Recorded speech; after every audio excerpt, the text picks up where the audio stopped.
पाक फौज मुल्क की खुद मुख्तारी और सालमियत के दिफा के लिए पूरी तरह तैयार है। किसी भी मुहिम जोई का पाकिस्तान मुकम्मल ताकत से जवाब देगा। भारतीय फौज के खोखले बयानात इनकी मायूसी की निशानदेही करते हैं। अस्करी क़यादत कौम को दरपेश कसीर अलजहती चैलेंज से मुकम्मल आगाह है। अस्करी क़यादत अपनी आइनी जिम्मेदारियां पूरा करने के लिए पुराज़म है। आर्मी चीफ का कोर कमांडर्स कॉन्फ्रेंस से खिताब, अमन इस्तेहकाम के लिए शोहदा और शहरियों की कुर्बानियों को खराज अक़ीदत। फोरम का दरपेश खतरात का मुफस्सिल जायजा, इलाकाई और दाखिली इस्लामती के मंजरनामे पर रोशनी डाली। फितनातुल ख्वारिज की कार्रवाइयों के लिए अफगान सरजमीन के मुसलसल इस्तेमाल पर तशवीश का इजहार। अफगान हुकूमत फितनातुल ख्वारिज के खिलाफ ठोस और अमली इक़दाम करे। फोरम का मुतालबा, शुरका का बलोचिस्तान में समाजी और इक़्तिसादी तरक्की के इक़दाम को तेज़ करने की ज़रूरत पर जोर। किसी को भी बलोचिस्तान में अमन को ख़राब करने की इजाज़त नहीं दी जाएगी। गैर मुल्की पुश्तपनाही करने वाली प्रॉक्सिस को नाकाम बनाया जाएगा। फोरम का इयादा, आर्मी चीफ की तमाम फॉर्मेशंस की ऑपरेशनल तैयारियों की तारीफ। मिशन पर मबनी तरबियत, बेहतर फौजी ताउन, मुश्तरका मशकों के इनेकाद की अहमियत पर जोर दिया। माजी में बाज़ गलत फैसले ना होते कि इन सैकड़ों हज़ारों दहशतगर्दों को जो छोड़ा गया, इस हवाले से कि ये अमन कायम होगा, तो उसका आपने हाल देख लिया। पिछले 2-2.5 सालों में क्या गुजरी है और सैकड़ों शहीद हो चुके हैं। रमज़ान की आमद है। यूटिलिटी स्टोर्स के बग़ैर वो रमज़ान पैकेज लेके आएंगे ताकि करप्शन ना हो। ज़रूरी टैक्स, मैं समझता हूँ कि वक्त की ऐन इसका तकाज़ा है। माजी में हज़ारों दहशतगर्दों को छोड़ा गया। सब ने देखा पिछले 2.5 सालों में क्या गुजरी। सिक्योरिटी फोर्सेस के जवान दहशतगर्दी के खात्मे के लिए जानों के नजराने पेश कर रहे हैं। Minus utility stores Ramzan package लाएंगे ताकि करप्शन ना हो। महंगाई 9 साल की कम तरीन सतह पर आ चुकी है। ज़रूरी टैक्स वक्त का तकाजा है। सऊदी अरब के साथ बेहतरीन मुआहिदा हुआ। वज़ीर-ए-आज़म शहबाज शरीफ की काबीना इजलास में गुफ्तगू। बदकिस्मती से एक हुकूमत ने दहशतगर्दों को पाकिस्तान आने दिया। इससे ज़्यादा पाकिस्तान दुश्मनी कोई नहीं हो सकती। 2018 तक पाकिस्तान से दहशतगर्दी का मुकम्मल सफाया हो गया था। दहशतगर्दी के खिलाफ जंग में 80,000 शहादतें हुई। आज दोबारा दहशतगर्दी सर उठा रही है। दहशतगर्दी का मुकम्मल खात्मा करेंगे। शोहदा की कुर्बानियां रायगा नहीं जाएंगी। बैरून मुल्क मुकीम पाकिस्तानी के सफ़ीर हैं। ओवरसीज़ पाकिस्तानियों की मेहनत से तरसीलात ज़र में 30% इजाफा हुआ। ज़र मुबादला ज़खायर मुस्तहकम हुए हैं। वज़ीर-ए-आज़म का ओवरसीज़ पाकिस्तानी ग्लोबल फाउंडेशन की तकरीब से खिताब।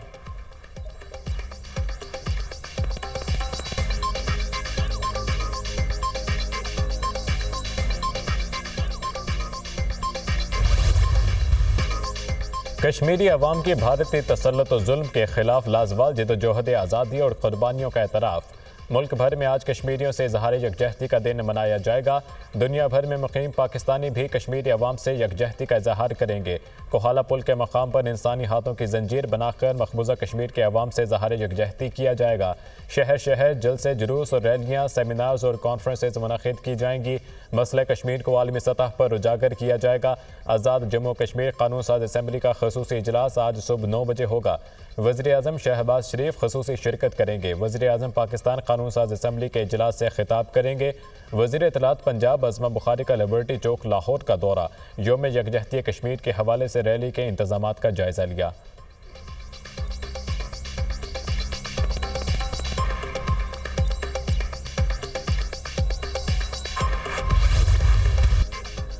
पाक फौज का कश्मीर के पुराज़म लोगों के साथ यकजहती का इजहार। कोर कमांडर्स कॉन्फ्रेंस में मकबूजा कश्मीर में इंसानी हकूक़ की मुसलसल खिलाफ वर्जियों की शदीद मज़म्मत। मकबूजा कश्मीर में भारतीय खिलाफ वर्जी अमन और इस्तेहकाम के लिए संगीन खतरा करार। कश्मीरी अवाम के हक़ खुदरादियत के लिए इनकी जदोजहद में पाकिस्तान की गैर मुतज़लज़ल हिमायत का इयादा। फोरम का भारतीय फौजी क़यादत के हालिया अक़बत नाअंदेश और इश्तियाल अंगेज़ बयानात का भी सख्त नोटिस। बयानात गैर ज़िम्मेदाराना और इलाक़ाई इस्तेहकाम के लिए नुकसानदेह करार। कोर कमांडर कॉन्फ्रेंस में LOC और वर्किंग बाउंड्री के साथ मौजूदा सूरत हाल पर तबादला ख्याल। यौम यकजहती कश्मीर पर मुसल्लह अफवाज का कश्मीरी अवाम से भरपूर यकजहती का इजहार। Chairman joint chief of staff committee services chiefs का कश्मीरियों की गैर मुतज़लज़ल हिमायत का आज़म। कश्मीरी अवाम के नाकाबिल शिकस्त जज्बे को सलाम पेश करते हैं। जुल्म सितम के खिलाफ कश्मीरियों का गैर मुतज़लज़ल आज़म पूरी कौम के लिए मशअल राह है। ISPR।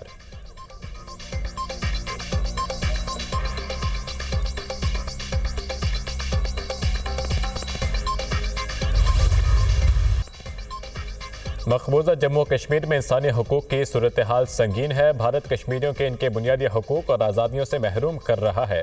भारत कश्मीरी अवाम की शदीद रियासती जबर और तशद्दुद का निशाना बना रहा है। अक़वाम मुत्तहिदा कश्मीरियों से 77 साल कबल किए वादों का एहतराम करे। पाकिस्तान हमेशा अपने कश्मीरी भाइयों और बहनों के साथ खड़ा रहेगा। कश्मीरियों की अखलाकी, सिफारती और सियासी हिमायत जारी रखेंगे। सदर मुमलिकत आसिफ ज़रदारी का यौम यकजहती कश्मीर पर पैगाम। हक़ खुदरादियत आलमी कानून का एक बुनियादी असूल है।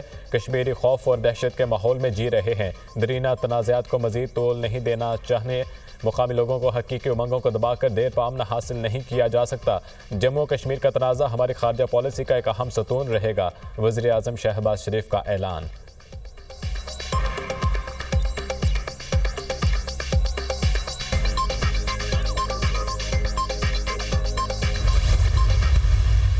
अहले पाकिस्तान ने हर मुश्किल घड़ी में कश्मीरियों का साथ दिया और उनकी कुर्बानियों को कदर की निगाह से देखा। वो दिन दूर नहीं जब कश्मीरी अवाम आज़ादी की नेमत से हमकनार होंगे। मैं इस मौका पर इन तमाम भाइयों, बहनों, बेटियों और बुजुर्गों को खराज तहसीन पेश करता हूँ जो भारत के रियासती जबर के खिलाफ सीना सपर हैं और अपनी आज़ादी की जदोजहद जारी रखे हुए हैं। 5 फरवरी यौम यकजहती कश्मीर तारीखी दिन है। भारत के रियासती जबर के खिलाफ सीना सपर हैं। अहले पाकिस्तान ने हर मुश्किल घड़ी में कश्मीरियों का साथ दिया है। वो दिन दूर नहीं जब कश्मीरी अवाम आज़ादी की नेमत से हमकिनार होंगे। अक़वाम मुत्तहिदा मकबूजा कश्मीर में भारतीय जारहियत का नोटिस ले। वज़ीर आज़म आज़ाद कश्मीर चौधरी अनवारुल हक का यौम यकजहती के मौके पर वीडियो पैगाम।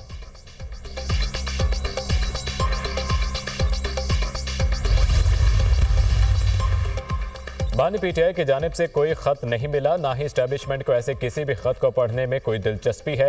इस्टेब्लिशमेंट पहले ही वाज़ेह कर चुकी है, पीटीआई ने कोई बात करनी है तो सियासतदानों से करे। सिक्योरिटी ज़राए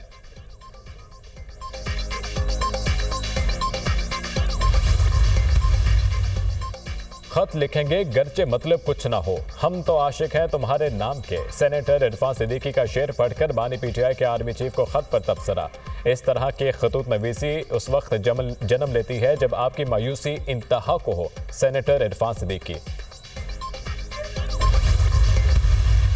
ये सोशल मीडिया पे आ गया और ट्वीट हो गया तो बेसिकली आजकल तो कॉन्सेप्ट है ओपन लेटर्स का, मगर साथ डिस्पैच भी हुआ होगा और आज नहीं तो कल किसी वक्त पहुंच जाएगा। तो अगर एक former prime minister army chief को ऐसा खत लिखते हैं तो इसमें खुदा ना खास्ता कोई चीज मांगी तो नहीं गई है। खान साहब का ये अपना फैसला था। खान साहब ने जो खत लिखा है ये उनका जाती फैसला था और उनका फैसला सरांखों पे।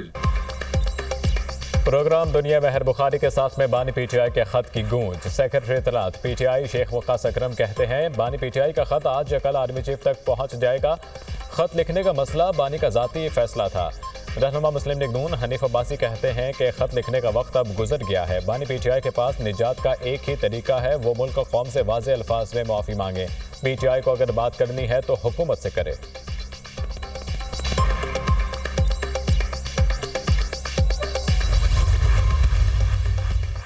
ग्रैंड अपोजिशन अलायंस का इस्लामाबाद में असद कैसर की रिहाइशगाह पर इजलास। मौलाना फजलुर रहमान, महमूद खान चगजई और शाहिद खाकान अब्बासी शरीक।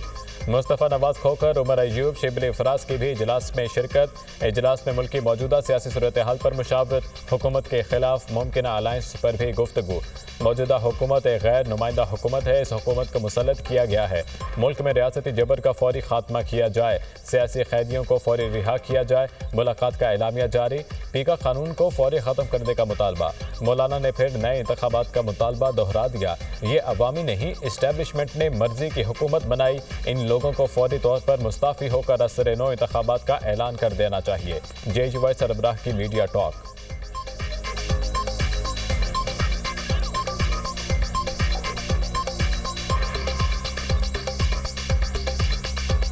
8 फरवरी 2024 के इलेक्शन धांधली ज़दा इलेक्शन था। उसका मैंडेट ये अवाम का मैंडेट नहीं बल्कि एस्टेब्लिशमेंट ने अपनी मर्ज़ी का मैंडेट मैनेज करके अपनी मर्ज़ी की हुकूमतें बनाई हैं। इन लोगों को मुल्क पर मुसल्लत रहने का मज़ीद कोई हक़ हासिल नहीं है। उनको फौरी तौर पर मुस्ताफ़ी होकर असर नौ इंतखाबात का ऐलान कर देना चाहिए। और 5 जजेस ने इस्लामाबाद हाई कोर्ट के जजेस के सीनियरिटी का मामला एक बार फिर उठा दिया। सीनियरिटी लिस्ट के खिलाफ representation chief justice Islamabad high court को भिजवा दी। जस्टिस मोहसिन अख्तर कियानी, जस्टिस तारिक महमूद जहांगीरी और जस्टिस बाबर सत्तार शामिल। जज जिस हाईकोर्ट में तैनात होता है उसके हाईकोर्ट के लिए हल्फ लेता है। आइन की मंशा के मुताबिक दूसरे हाईकोर्ट में ट्रांसफर होने पर जज को नया हल्फ लेना पड़ता है। ट्रांसफर होने वाले जज की सीनियरिटी नए हल्फ के मुताबिक तय होगी। चीफ जस्टिस पाकिस्तान याहिया अफरीदी को भी जजेस रिप्रेजेंटेशन की कॉपी भिजवा दी गई। चीफ जस्टिस आमिर फारूक की मंजूरी से गुज़िश्ता रोज़ जजेस की सीनियरिटी लिस्ट जारी की गई थी।